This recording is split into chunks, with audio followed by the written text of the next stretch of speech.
魏婴管耳，他正要从麻袋里钻出来，却被青恒君阻止。阿英，你和阿战就待在麻袋里，师傅把你们拎过去。魏婴呆了呆，啊！蓝湛低声，阿英，拎着方便。魏婴笑眯眯，也是哦。见两小只同意，青恒君这才提溜着麻袋出去。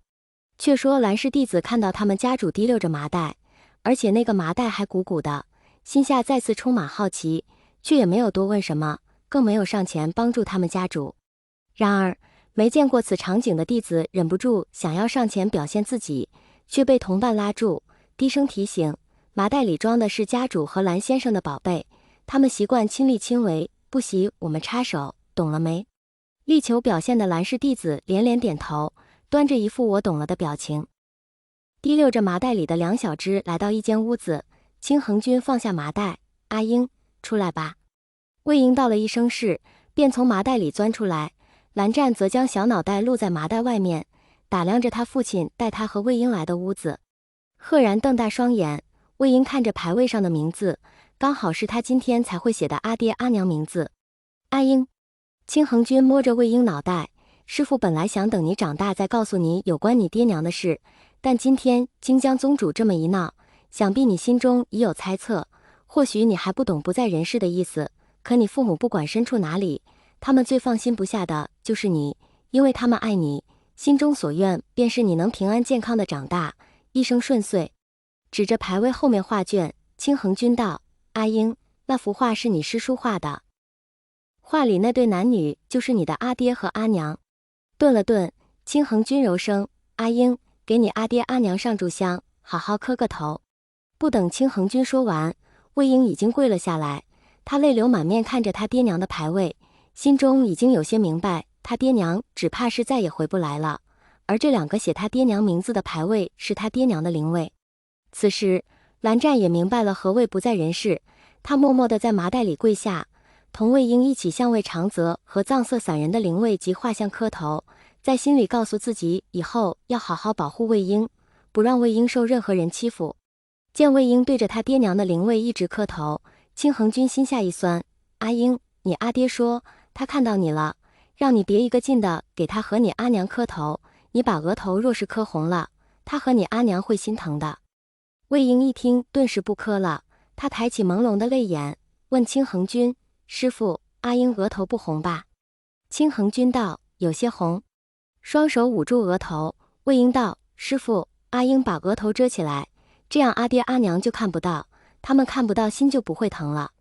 青恒君忍俊不禁：阿英真聪明。魏婴却看着立在麻袋里的蓝湛：师父，二哥哥也聪明，特别的聪明。青恒君点头：对，你们俩都聪明。从袖口拿出一个盒子，青恒君递给魏婴，示意他打开，言道：阿英，你是我徒弟，以后是要佩戴墨额的。魏婴道：像二哥哥那样吗？青恒君道：是。顿了顿，青恒君道：除了你自己，只有你的命定清心之人可以触碰和摘取这条墨额。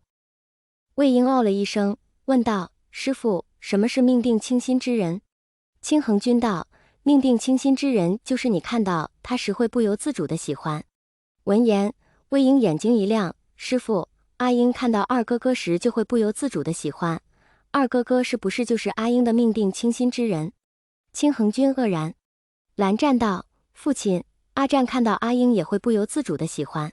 青恒君半晌，青恒君艰涩道：阿英，阿战，你们俩现在还小，对喜欢的理解还不够深刻，等你们对彼此有很多很多喜欢时，你们才算得上是彼此倾心命定之人。两小指似懂非懂。青恒君微微笑了笑：来，阿英，自己把抹额系在额头上。